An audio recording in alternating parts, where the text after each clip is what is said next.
자, 공휴결합. 공휴. 자, 이런 걸 많이 들어봤죠, 그쵸? 자, 공휴결합 영어로? 영어로 코밸런트 본드라고 합니다. AI 시대에 뭐가 중요하다고요?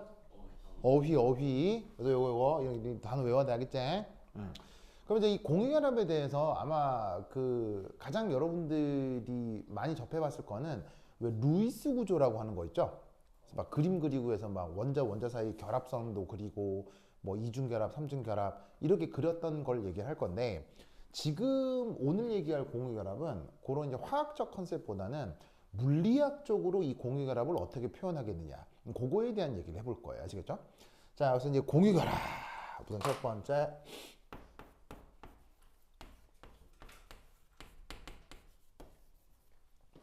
이 공유결합이라고 하는 걸 뭐냐면 물리학적으로 어떻게 이제 간단하게 모델로 만들겠느냐라는 거죠. 자, 그래서 그냥 뭐를 하나 예로 들어볼 거냐면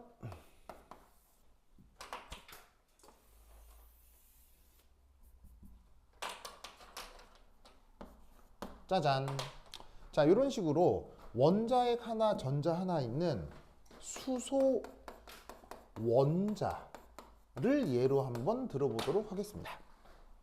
자, 그러면 원자에서는 공유결합이라고 해, 안 해? 원자에서는 공유결합이라고 해, 안 하지, 그치? 이건 공유결합이 아니잖아? 그러면 이제 이게 만약에 공유결합이다 라고 얘기를 하려고 하면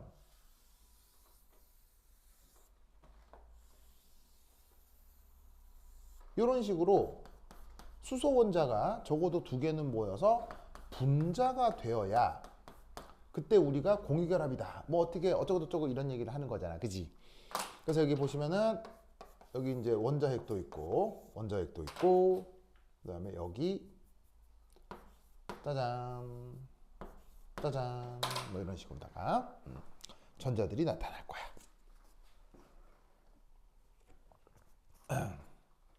자, 그럼 이때 여기서 수소 원자라고 할 때는 핵 하나의 전자가 하나뿐이기 때문에 핵하고 전자 사이에는 무슨 상호작용만 나타날 수 있어. 핵하고 전자는 무슨 상호작용만 있어. 인력만 있지. 그치.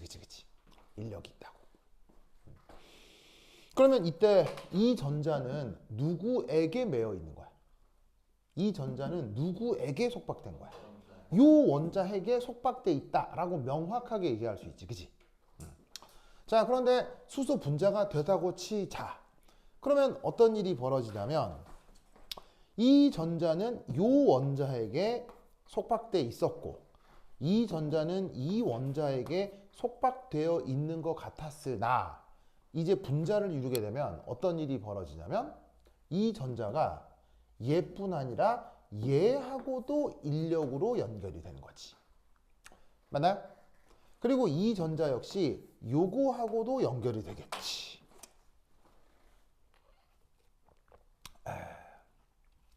뭔지 아시겠죠? 알겠죠? 그래서 이때 여기에 있는 요런 식의 전자 요런 걸 뭐라고 부르냐면 공유 전자다 라고 얘기할 수가 있는 거야. 그럼 이 공유전자의 특징은 뭐냐면 우선 첫 번째 공유전자는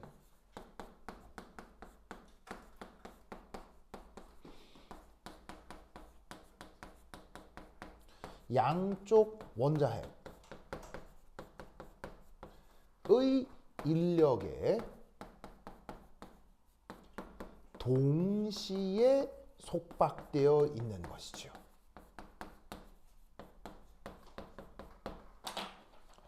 무슨 말씀인지 아시겠죠? 원자 상태에서는 이 전자가 이 원자에게 속박되어 있다라고 명확하게 얘기할 수 있지만 분자를 이루어서 공유결합이라는 걸 이루게 되면 그 전자가 양쪽 원자에게 인력에 동시에 영향을 받는다. 뭔 말인지 아시겠죠? 알겠죠? 이거를 우리가 뭐라고 부른다? 공유결합이라고 하는 거예요. 그래서 공유결합이라고 하는 건 전자쌍을 공유한다라는 거 이게 얘기를 하는데 그 공유라는 게 뭐냐? 해당 전자가 여러 원자에게 인력에 동시에 속박되어 있는 상태. 그거를 공유다라고 표현하는 거예요. 무슨 말인지 알겠죠? 그러면 이때 그 전자가 어디로부터 공급된 것인지 구분할 수 있을까요? 구분할 수 없을까요?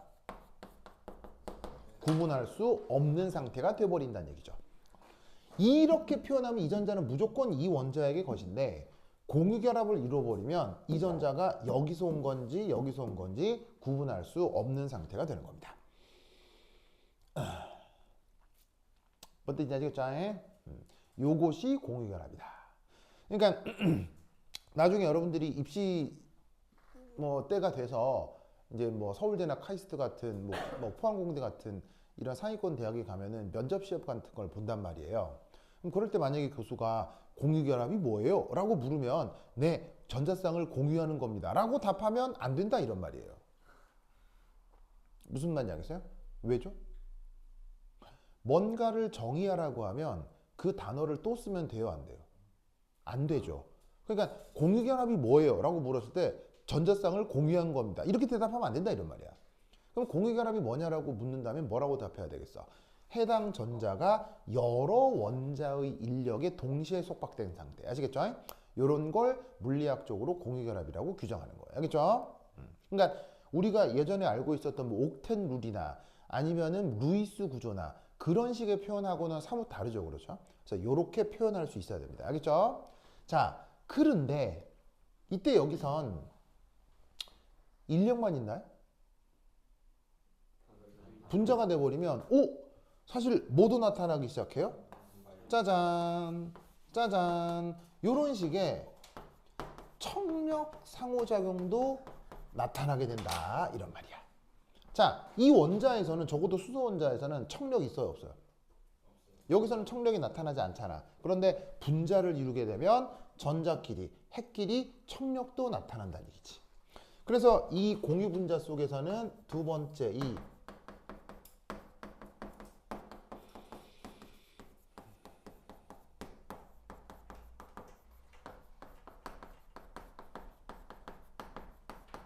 바로 핵끼리, 전자끼리 청력도 나타나는구나 라는 걸 알 수 있겠네요.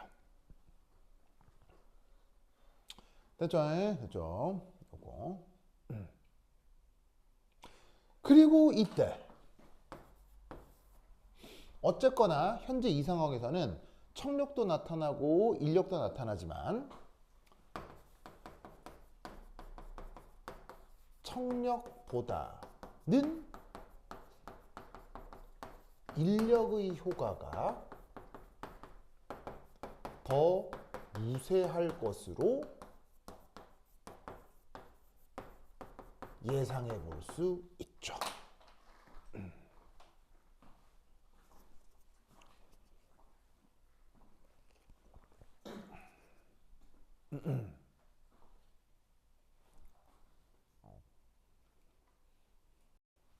좋아. 자, 저거 보이세요? 보이세요? 자, 저기 잘 보시면은 분자를 이뤘을 때 인력만 나타나는 게 아니라 청력도 동시에 나타나는 거예요. 그런데 이때 뭐가 됐건 청력보다는 인력이 더 우세하게 나타날 것이다 라고 예상할 수 있다는 거예요. 왜? 뭐라고? 바로 봐. 어우, 대단해요. 대단해요. 반대로 한번 가정을 해보죠. 자, otherwise라는 말의 뜻이 뭐예요? otherwise라는 말의 뜻이 뭐예요? 굳이 번역을 하자면 그렇지 않다면 뭐 이런 뜻인 거죠. 그러면 그렇지 않다면이라는 말이 무슨 말이냐면 인력이 아니라 청력이 더 세다 뭐 이렇게 가정을 해보자 이런 말이야. 그러면 뭐 H2 분자의 존재를 우리는 설명할 수 없게 되는 거죠.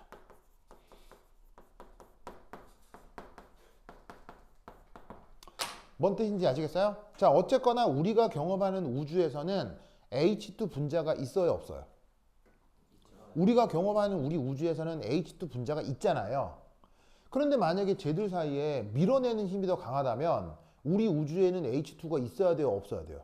밀어내는 힘이 강하다면 쟤가 있는 걸 설명을 못 하잖아. 그래서 현상적으로 그러면 어쨌거나 인력적 상호작용이 더 강하겠구나. 요런 분석을 할 수 있는 시스템을 뭐라고 부른다? 공유결합. 뭐만 알겠죠? 알겠죠? 이 생각이 나타난다라는 것을 그거 기억해 두시기 바랍니다. 오케이, 됐다.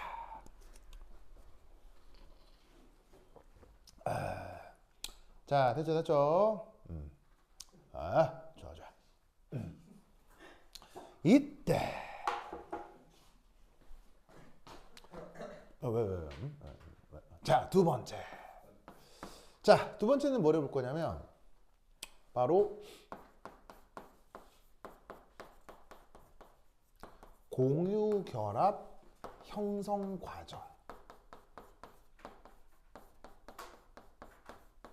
과정의 미케니즘.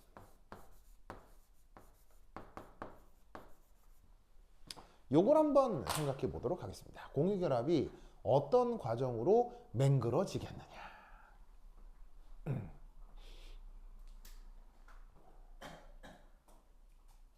그럼 이때 여기서 첫 번째 스텝. 자, 여기 이제 수소 원자가 있고 여기 이제 수소 원자가 있습니다. 그냥 원자 상태입니다.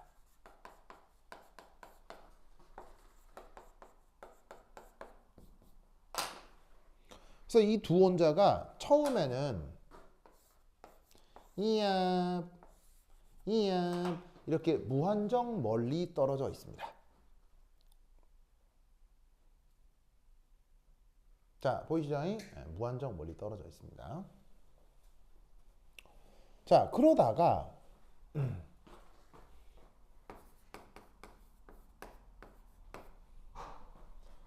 이 두 수소 원자가 앞서보다는 조금 가까워져 있습니다. 그래서 둘 사이에 떨어진 거리를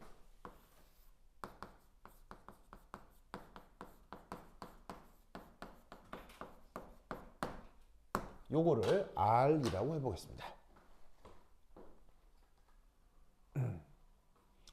그래서 스텝 1보다는 조금 더 가까워진 상태입니다.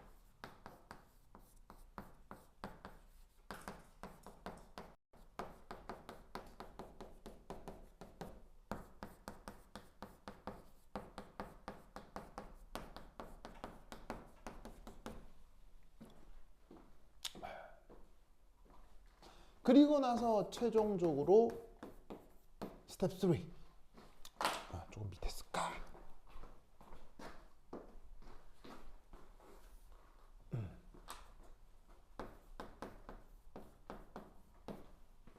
자, 세 번째 스텝에서는 이제 드디어 요 수소 원자하고 요 수소 원자가 짜잔 이런 식으로 분자를 형성했다고 치겠습니다.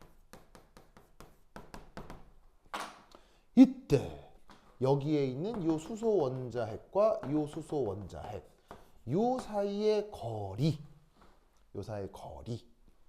요 값이 실제 분자에서 대략 얼마 정도로 나타나냐면 0.57 옹스트롬 정도로 나타납니다.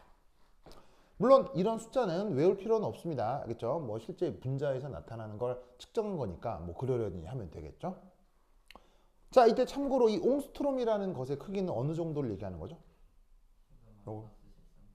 요거 요 표현은 앞으로 엄청 많이 나올 테니까 요건 기억을 해 두시는 게 좋은데, 옹스트롬이라고 하는 것은 10의 마이너스 10승미터 요 정도의 거리를 얘기하는 겁니다.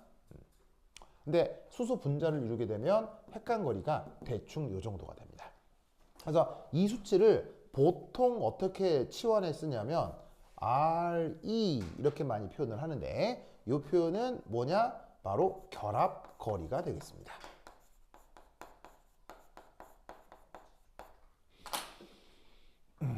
그래서 이제 앞으로 이렇게 공유결합을 이루는 분자가 된다고 했을 때 두 수소 원자가 무한정 멀리 떨어져 있다가 그러다가 조금 가까워졌다가 엥 하고 분자를 만들었다라고 하는 아주 단순한 메커니즘을 생각을 해보겠다고 하겠죠. 그러면 이 메커니즘을 무엇이랑 연결하려고 하느냐? 우리가 그간 앞에서 얘기했던 위치 에너지 아시겠죠? 이 위치 에너지로 이 메커니즘을 설명해 보겠다 이런 말이에요. 자, 그럼 이제 어떻게 될 것이냐? 여기 줄게요. 준다잉, 준다잉. 아시우사. 쓱쓱쓱쓱.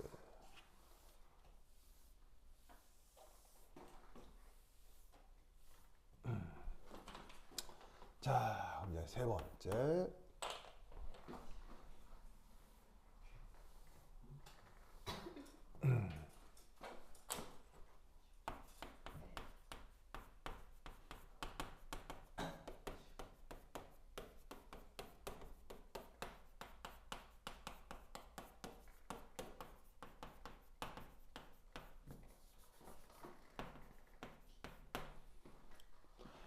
자, 그럼 이제 그게 어떻게 되느냐?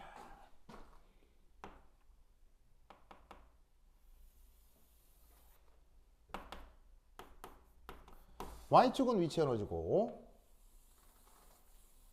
X축은 거리 되겠습니다. 자, 다시 한번 얘기하지만 위치 에너지의 변수는 거리라고 해서 거리. 그래서 요 R이 요 R 이거를 얘기한다. 이렇게 생각하면 됩니다.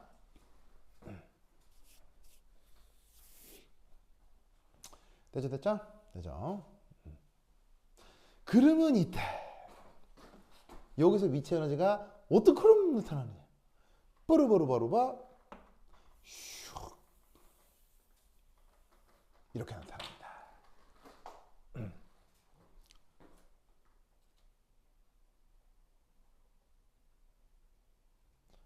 좋아. 그래서 이런 식의 그래프를 뭐라고 하기도 하냐면 우물형 그래프라고 얘기를 합니다.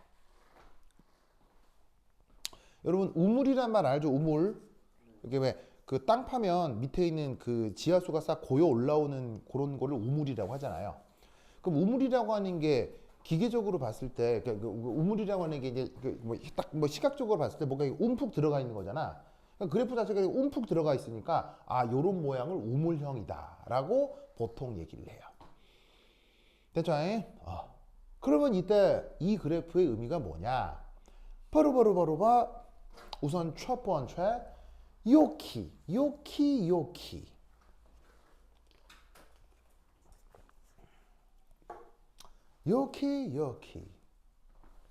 여기가 바로 어디를 얘기하느냐? 그래프상 스텝 1을 얘기하는 겁니다. 요런 상황.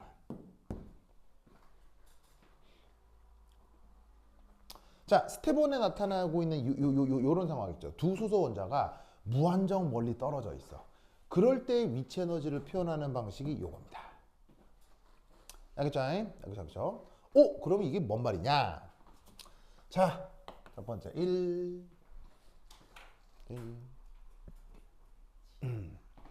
이게 뭐냐면 요거예요.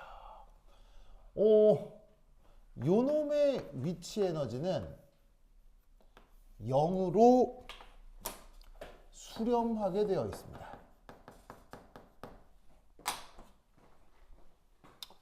뭐 할 때? 거리가 무한정 멀어질 때.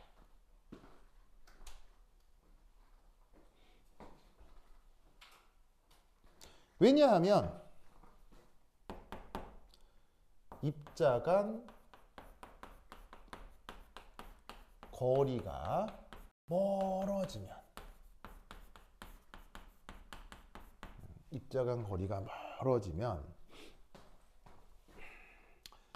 인력과 청력이 그 크기가 작아지기 때문입니다.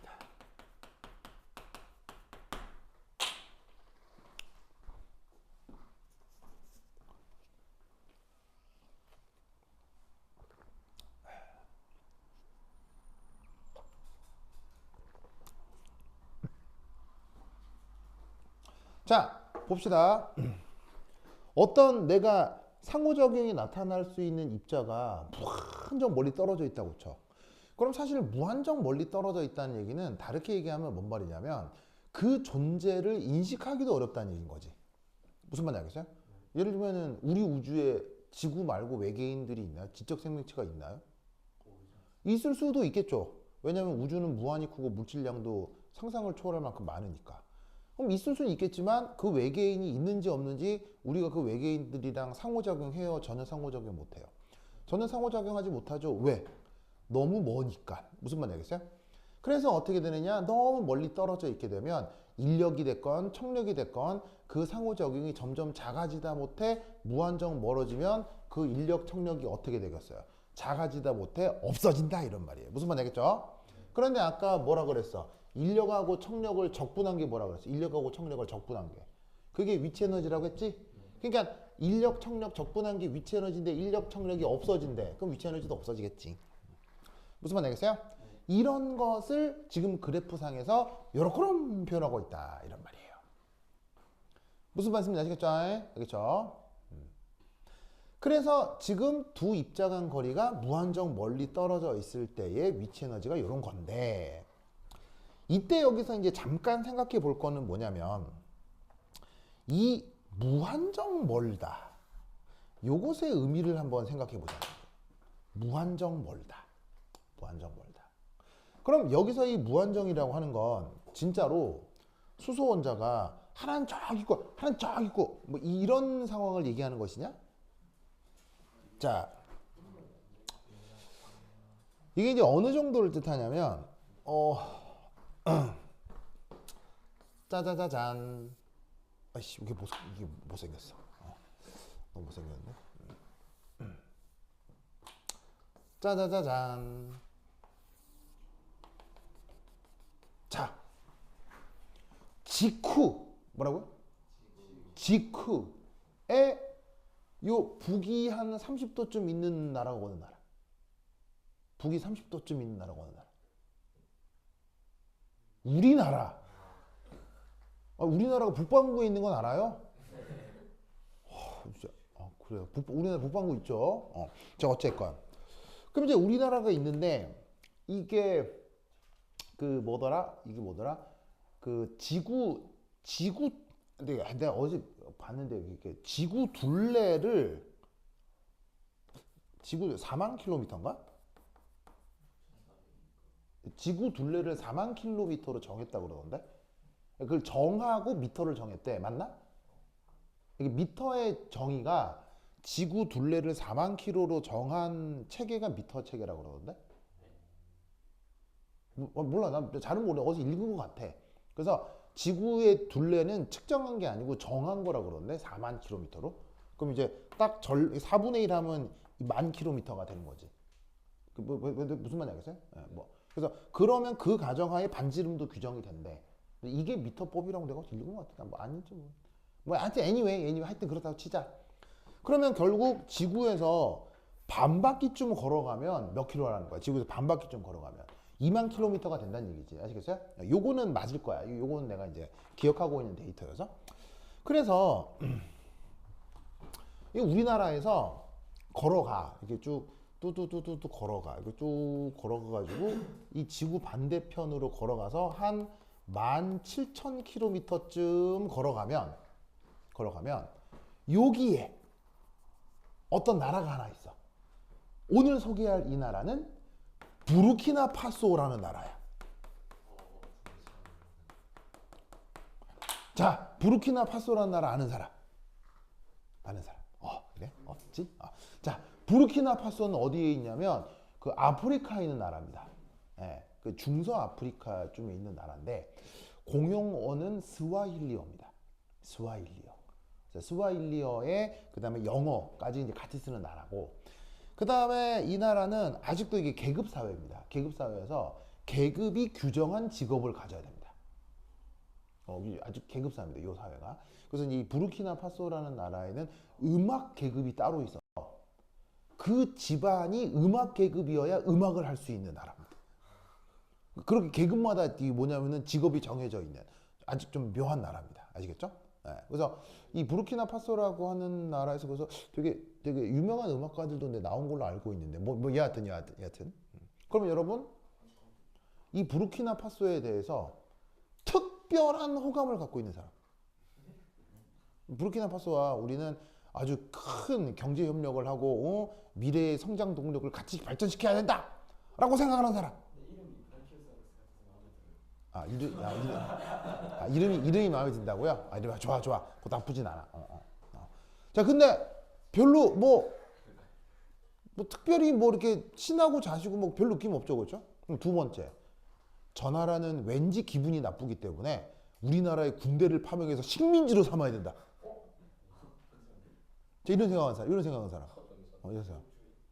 이것도 이상하잖아. 무슨 말인지 알겠어요? 이것도 이상하잖아. 무슨 말인지 알겠어요? 왜 그렇죠?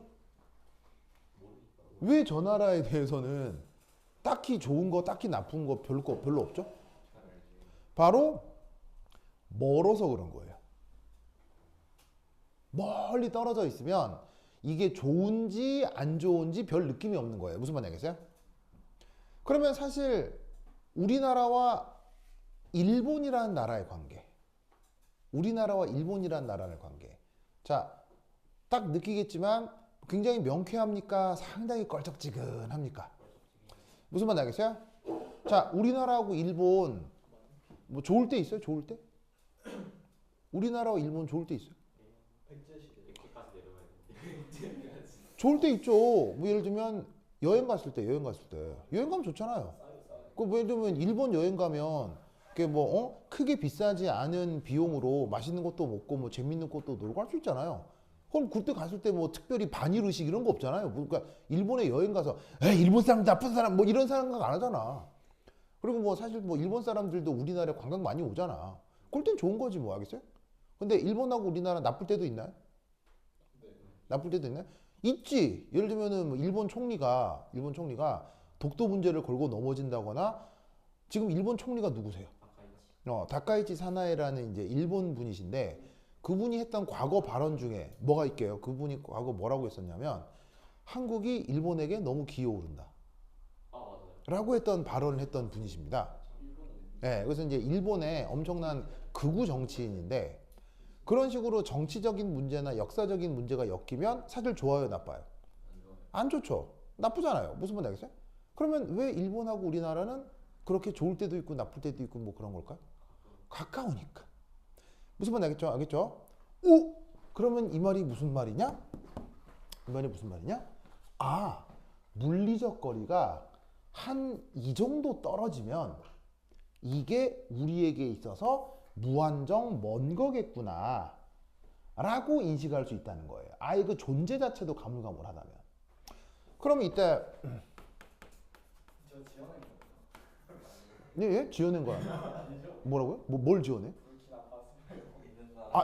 이 나라를 내가 지어냈냐고요?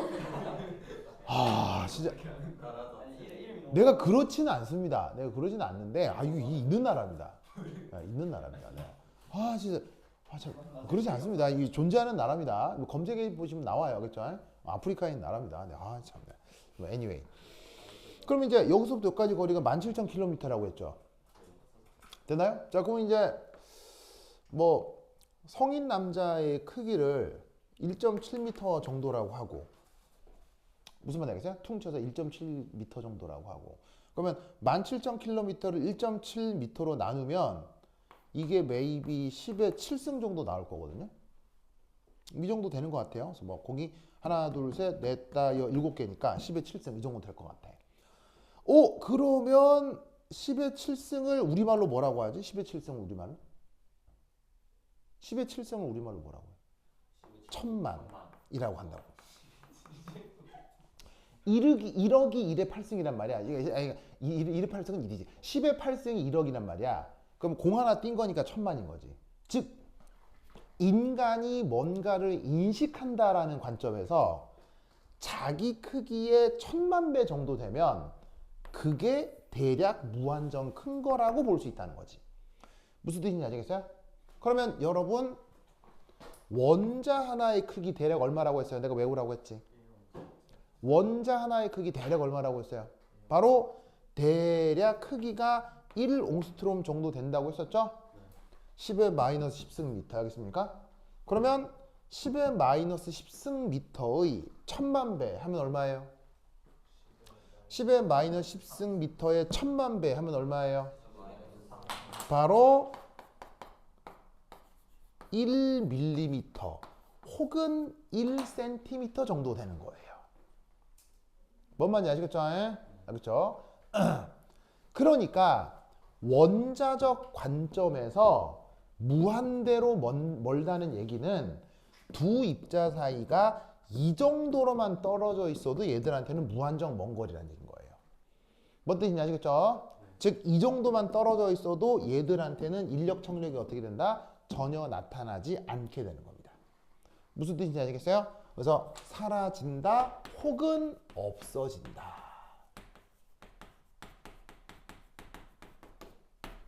그래서 위치 에너지 그래프가 어떻게 그려져 있어요? 멀어질수록 0으로 수렴하고 있는 상황을 보여주고 있는 거예요.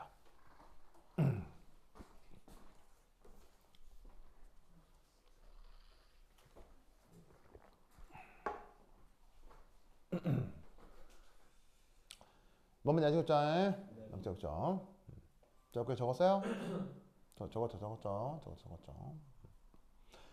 그 다음. 자, 그래서 얘가 무한정 멀리 떨어져 있는 상황. 그럼 이제 요 그림 이제 없어도 되겠죠? 요거 없어도 되겠죠? 요 그림 나가리 시키고.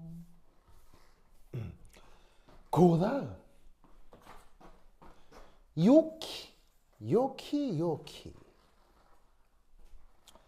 요키가 아까 그림으로 그렸던 스텝 2의 상황이 되겠습니다. 스텝 2가 어디예요? 요거. 아주 멀지는 않지만 그냥 둘 사이가 적당히 가까워져 있는 사이. 아시겠죠? 그 정도. 그러면 이때 어떻게 되느냐? 이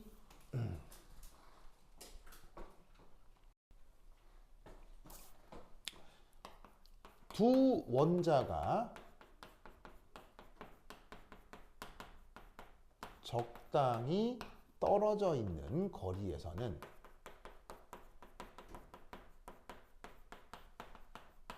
첫 번째 1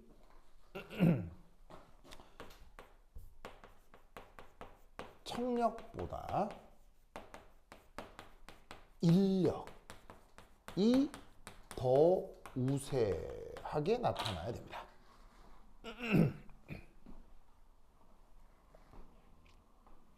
즉 무한정 떨어져 있는 게 아니라 살짝 가까워져 버리면 그때부터는 인력이 더 우세하게 나타나야 한다. 왜 그러냐? 이 얘기는 아까 말씀을 드렸듯이 만약 청력보다 인력이 우세하지 않고 청력이 우세해 버린다면 바로 H2 분자 요게 만들어지는 것을 설명할 수 없게 되는 거죠.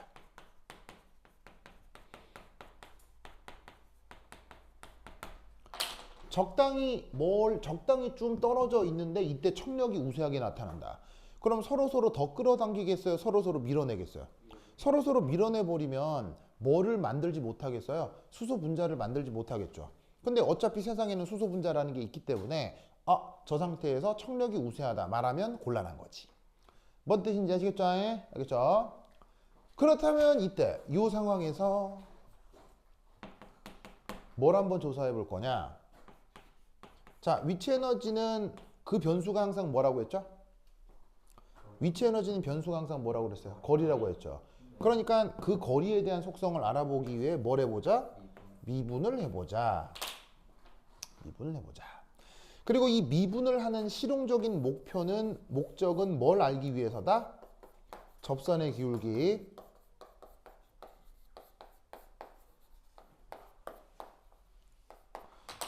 미분을 하는 실용적인 목적이 접선의 기울기를 알기 위한 거라고 했죠? 그런데 그 위치 에너지를 거리에 대해 미분을 하면 뭐로 나타난다 그랬어요? 항상 인력 빼기 청력으로 나타난다라고 했죠. 기억납니까? 그런데 위에서 뭐라고 그랬어요? 뭐가 더 우세해야 한다고? 뭐가 더 우세해야 된다고? 인력이 더 우세하다고 했지. 그럼 둘 중에 어디가 더 큰 거야? 이게 더 큰 거지? 그럼 이때 접선의 기울기는 뭐가 돼야 돼? 양수가 돼야 되겠지. 그래서 주어져 있는 그래프가 요렇다고. 무슨 말 되겠어요? 그래서 현재 이 스텝 2에서는 접선의 기울기가 양수인 형태로 나타나야 돼요.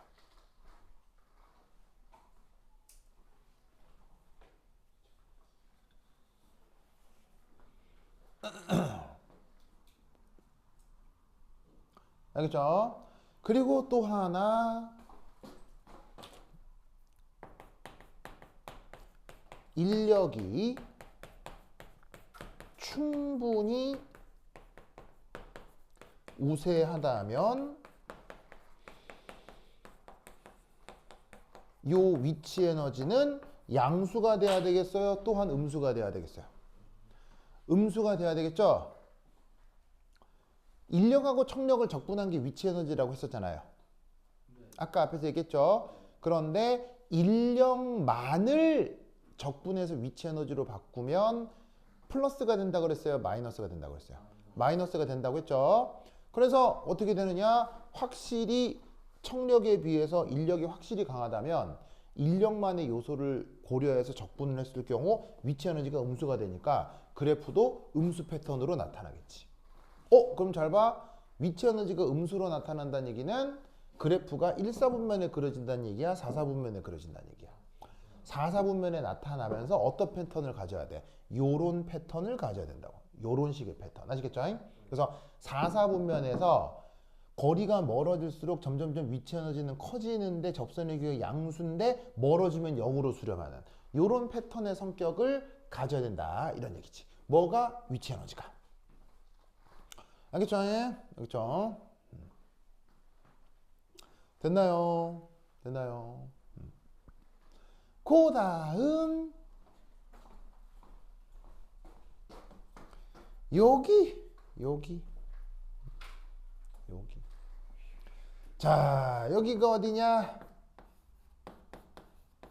세 번째 스텝 되겠습니다. 세 번째 스텝 어디? 요거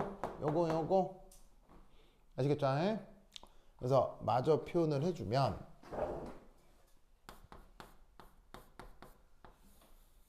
짜잔, 분자가 만들어져 있는 상황을 얘기하는 겁니다. 그럼 이때 이 경우 요 거리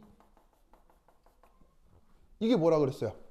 그 핵과 핵 사이 거리가 0.57 롱스트롬이라고 했죠. 그 값이 여기 요렇게. 그리고 얘를 기호로 표현하면 RE 이렇게 표현할 수도 있고.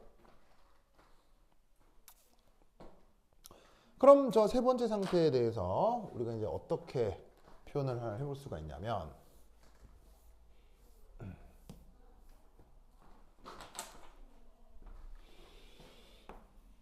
세 번째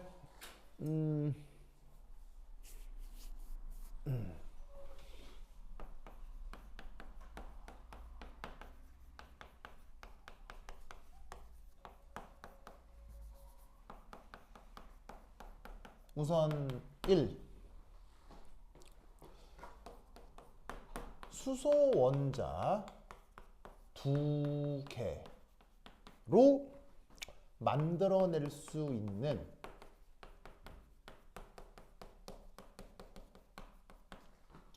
가장 안정한 상태겠구나 라고 저 분자가 만들어질 때를 가정해 볼 수 있습니다.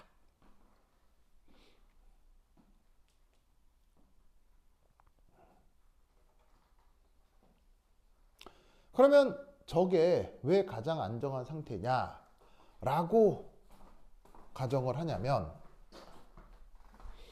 이거 가장 안정하다. 이게 뭐냐면 적어도 우리 지구에는 수소 원자 보다 H2 분자가 더 잘 관찰되기 때문이죠. 자, 우리 지구의 보통 자연 환경에서는 수소가 원자로 나타납니까? 분자로 나타납니까? 수소로 분자가 나타나고 그걸 우리가 자주 관찰하게 되잖아요. 무슨 뜻인지 알겠어요? 그러면 우리가 살고 있는 지구에서 수소 원자는 별로고 수소 분자가 더 많이 나타나면 둘 중에 뭐가 더 안정한 구조라고 얘기를 하는 게 편하겠어요? 수소 분자겠죠. 무슨 뜻인지 아시겠죠? 그래서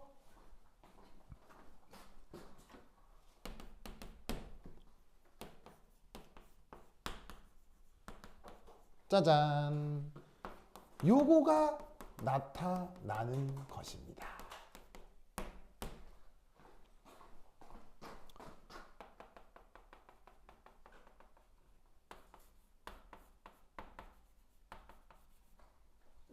바로 최소값이라고 해도 되고 극소값이라고 해도 되고.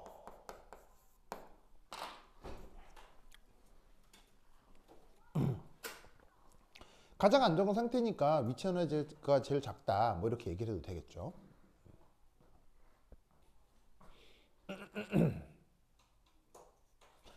맞나요? 됐죠? 좋아.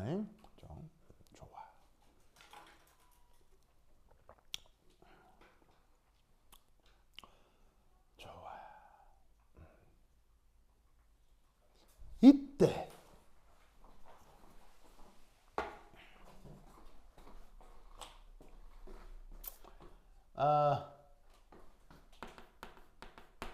일정한 결합 거리가 나타납니다.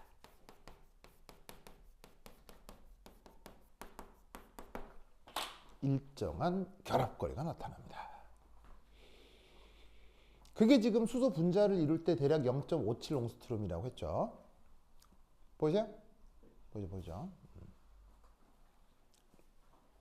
이때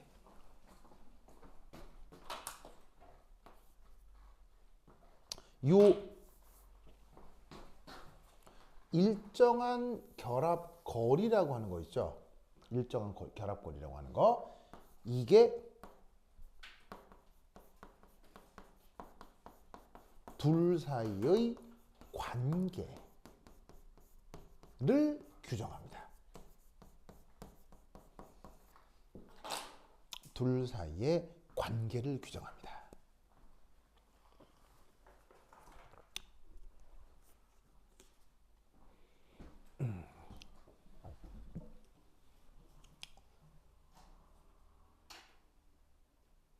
자, 저 둘 사이의 관계를 규정한다. 무슨 말인지 알겠어요?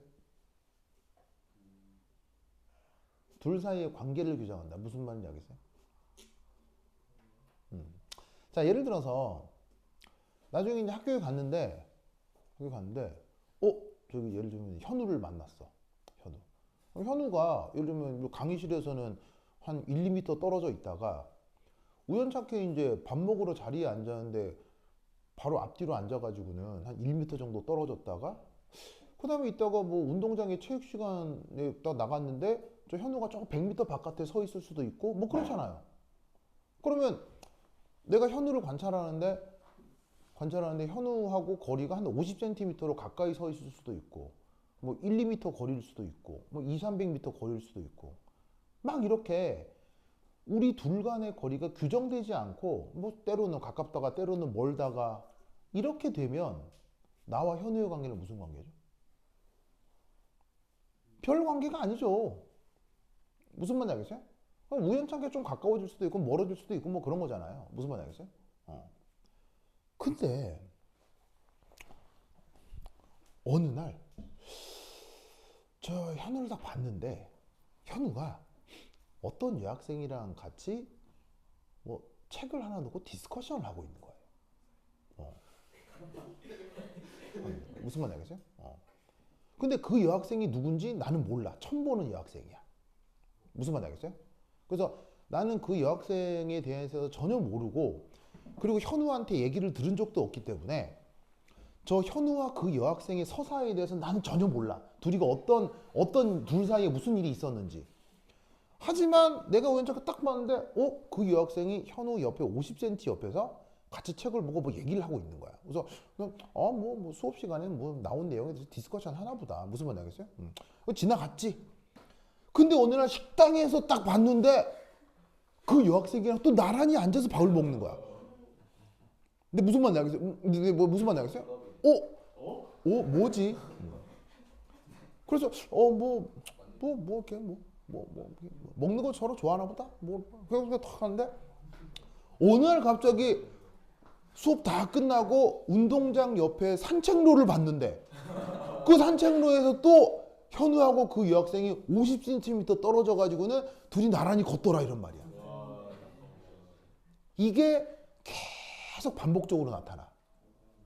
그러면 내가 그 여학생이 누군지를 몰라도 그 여학생과 현우 사이에 무슨 서사가 있는지 몰라도 나는 뭐라고 결론 내릴 수 있어? 무슨 말인지 알겠죠? 근데 무슨 말인지 알겠어요? 자, 내가 지금 굉장히 이상한 얘기하는 거예요. 사람이라면 누구나 할 수 있는 생각하는 거예요. 누구나 그렇게 판단할 수 있잖아요.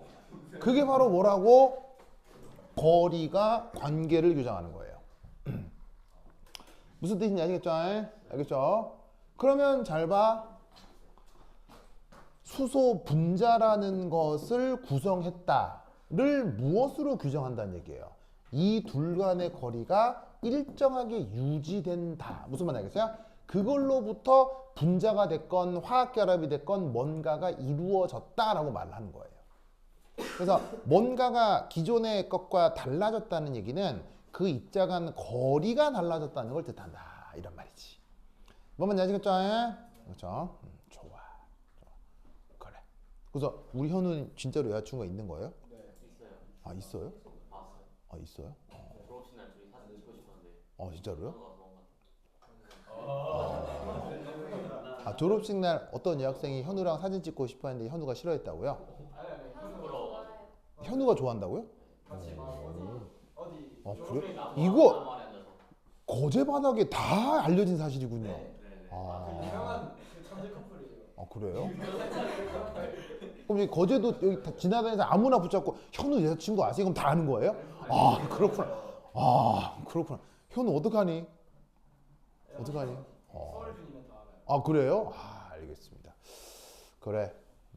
그래. 현우야 언제 그렇게 뭐 이렇게 깊은 사이가 된 거예요? 이러면 돼, 맞다. 그래요? 알겠습니다. 그 내가 누구랑 결혼했다고 했죠? 그 얘기 해줬나? 그 뭐야 김선아 씨랑 결혼했다고 했잖아요. 그 김선아 씨하고 나의 관계는 중학교 친구입니다. 네, 중학교 때 친구입니다. 중학교 때 친구입니다. 네. 그래서 여러분들한테 이제 항상 해드리고 싶은 얘기는 주변에 생기는 인연들에 대해서 허투루 지나가지 마세요. 아시겠어요? 어떻게 될지 아무도 모릅니다. 네. 하여튼 그래.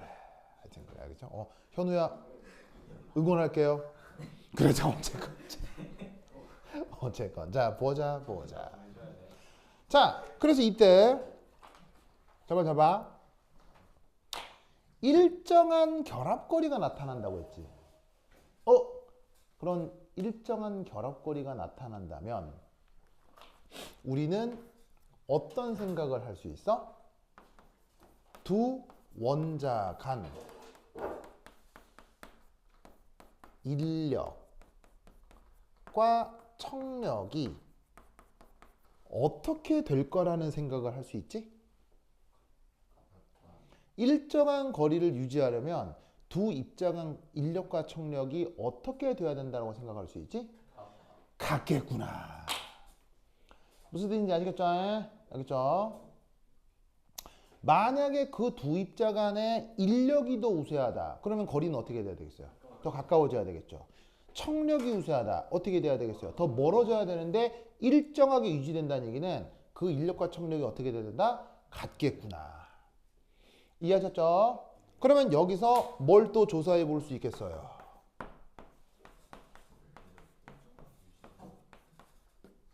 아 예? 뭐지? 응. 일정하게 유지된다고 말을 해야 돼요. 그거를. 일정한 결합 거리가 아니 그러니까 인력과 청력이 일정하게 유지된다라고 말을 해야 돼요. 아니 거리가 일정하게 유지되면 인력하고 청력이 같아야 된다고요. 얼마로 같은지는 케이스 바이 케이스겠죠. 케이스 바이 케이스 거고 두 개의 크기가 같아야 결합거리가 일정해진다고. 알겠죠? 그러면 이 생각을 가지고 앞서처럼 뭘 조사해보자? 접선의 기울기를 조사해보자. 근데 접선의 기울기는 항상 어떻게 나타난다고 그랬어요? 인력 빼기 청력으로 나타난다고 했죠?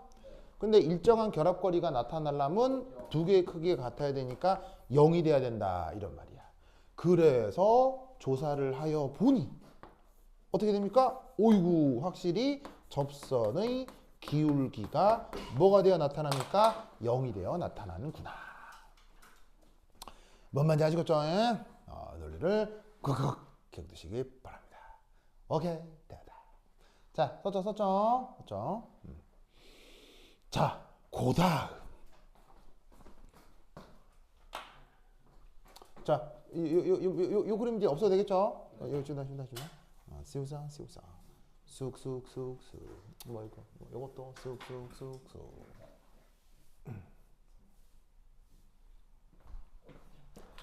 고다음 네 번째 4 네 번째 4 자, 네 번째 4는 어떤 상태를 얘기하냐면 두 원자 간 거리가 RE 보다 더 압축. 자, 압축이란 말은 멀어졌을 때 쓰는 말이에요? 가까워졌을 때 쓰는 말이에요? 가까워졌을 때 쓰는 말이죠. 그래서 이제 RE보다도 더 압축되었을 때 어떻게 될지 한번 생각해 보죠.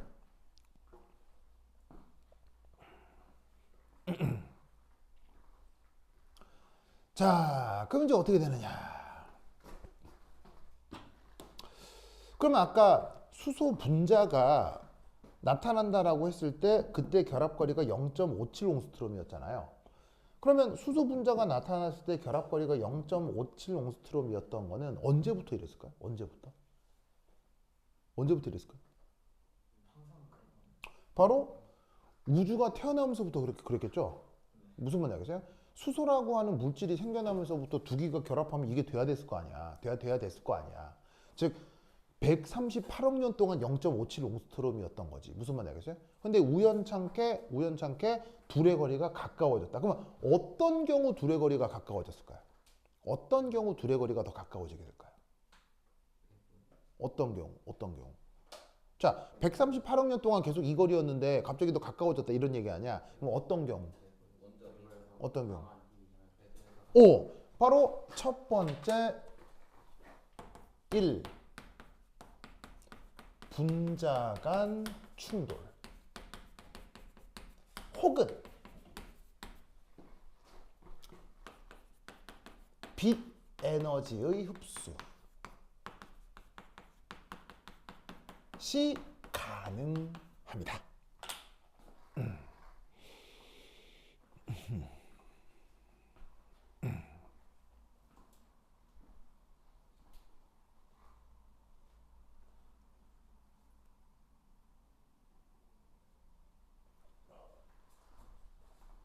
자, 보자. 자, 저기서 잘 보시면 어떤 말이 있냐? 분자 간 충돌 혹은 빛에너지 흡수시 가능하다. 저 말씀하시겠죠? 저 알겠죠? 자, 그러면 얘가 이제 어떻게 되느냐? 원래 0.57 옹스트롬으로 두 수소 원자가 이렇게 원래 거리를 유지하고 있어야 되는데 갑자기 어떤 분자가 슝 달려가지고 땅 때리고 간 거야. 그럼 이때 어떻게 되냐면 서로 나란히 서 있는데 뒤에서 누가 밀면 어이쿠 이렇게 이게 막 거리가 이게 탁 변할 수가 있는 거지. 그런 것처럼 원래 거리를 유지하려고 하는데 다른 애가 와서 때리고 가면 울컥 하면서 거리가 갑자기 착 가까워질 수도 있다고. 그래서 그런 경우를 나타내는 건데, 근데 이제 실제로는 어떻게 되냐면 이걸로는 보통 어렵고요. 요거. 그래서 이제 이때 적외선 같은 것들을 흡수하게 되면 실제로는 저런 식의 결합거리가 살짝 더 압축되어 나타날 수 있습니다. 이게 적외선 정도의 에너지를 분자 충돌로 구현하려고 하면 굉장히 강력한 충돌이 벌어져야 돼요. 그래서 불가능한 건 아닌데 너무 고온 조건이어서 실제로 구현하기가 좀 힘듭니다. 아시겠죠? 그래서 이제 저 결합거리를 저런 식으로 변형시키려면 수소 분자 같은 경우는 적외선을 흡수시키는 게 조금 더 일반적인 방법이에요. 어쨌거나 충돌을 시키거나 아니면 비에너지를 흡수시키면 결합거리가 줄어들 수 있는데, 하지만 앞서 뭐라 그랬어요? 이 거리를 138억 년 동안 계속 이 거리를 유지하고 있었잖아요. 그러면 지금 이 상황이 어디냐? 뭐 예를 들어 이런 상황인 거지. 그러면 이 상황을 유지하려고 하겠어요? 다시 원래대로 돌아오려고 하겠어요? 다시 원래대로 돌아오려고 할 거 아니야? 그러려면 그렇지. 다시 RE 상태로 돌아오려면 이때는 청력이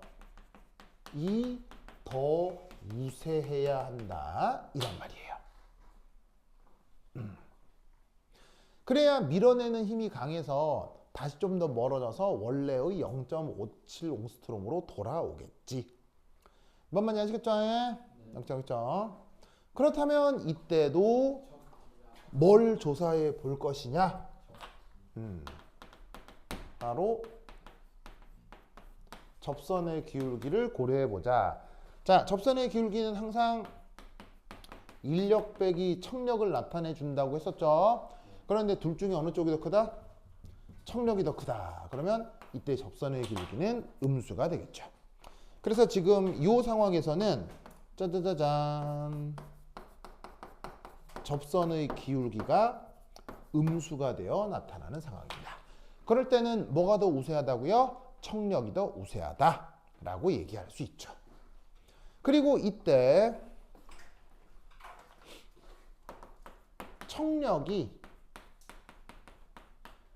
매우 우세하다면 위치 에너지는 양수가 될 수 있죠. 왜냐? 청력만을 적분하면 항상 양수라고 했죠.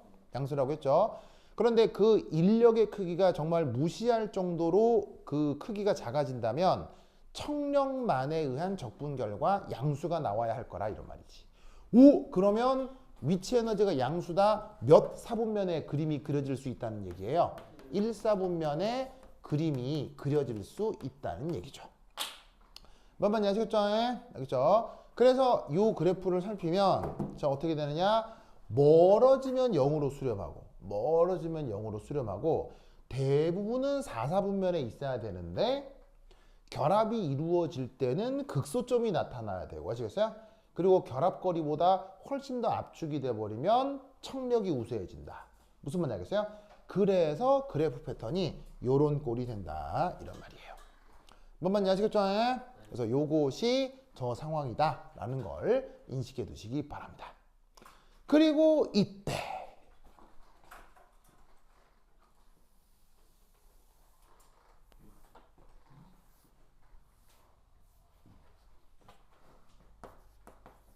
요 주어진 그래프의 속성은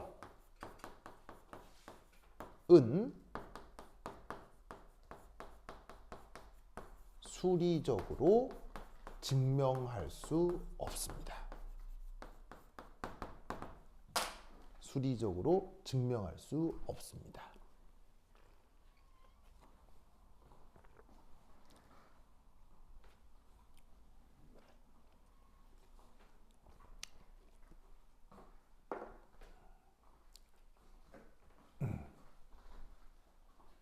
수리적으로 증명할 수 없다는 얘기는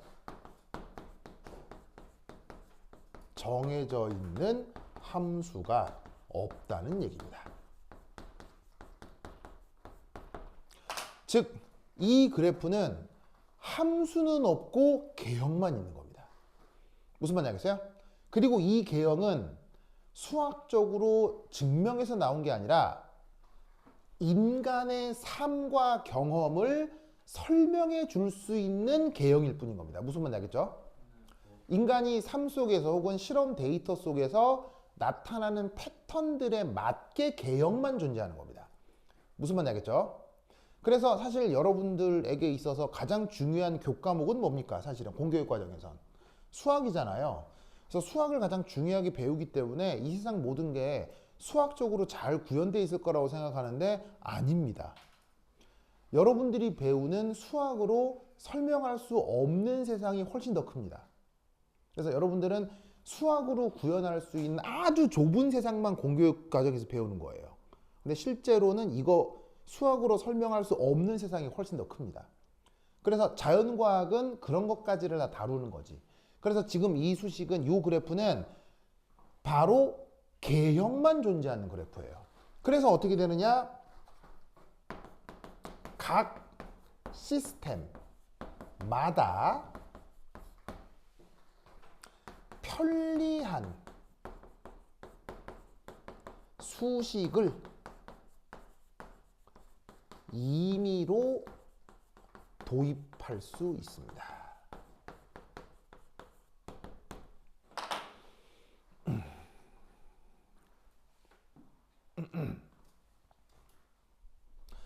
정해진 함수가 없기 때문에 연구자가 내 맘대로 수식을 적용해서 그냥 적분이나 미분 같은 데 활용할 수 있다는 얘기인 겁니다. 그래서 예를 들면은 뭐 이따가 얘기를 하겠지만 뭐 간단한 이온 결합 모델 같은 경우는 그냥 다항함수로 많이 표현을 하고, 그다음에 양자역학적인 진동 모델에서도 이 그래프를 이제 적용하거든요. 그럴 때는 지수함수나 아니면은 삼각함수 같은 초월함수 같은 걸로 이 함수를 표현하기도 합니다. 그러면 왜 상황에 맞게 함수의 수식들을 바꾸느냐? 그 시스템에서 기존에 써왔던 함수들이 있을 거 아니에요. 걔네들이랑 모양을 대충 맞춰주는 거예요. 그래야 다른 연구 결과들하고 계산 비교가 편할 테니까. 아시겠죠? 그래서 이 그래프는 정해져 있는 수식이 없습니다. 그리고 개형만 존재하고 이런 식의 정성적인 설명이 있다라는 것을 반드시 외우셔야 됩니다. 알겠죠? 알겠죠? 이 논리를 꼭 기억두시기 바랍니다. 오케이, 됐다. 그러면 한 10분 쉬었다 하도록 하겠습니다. 환실 받으세요.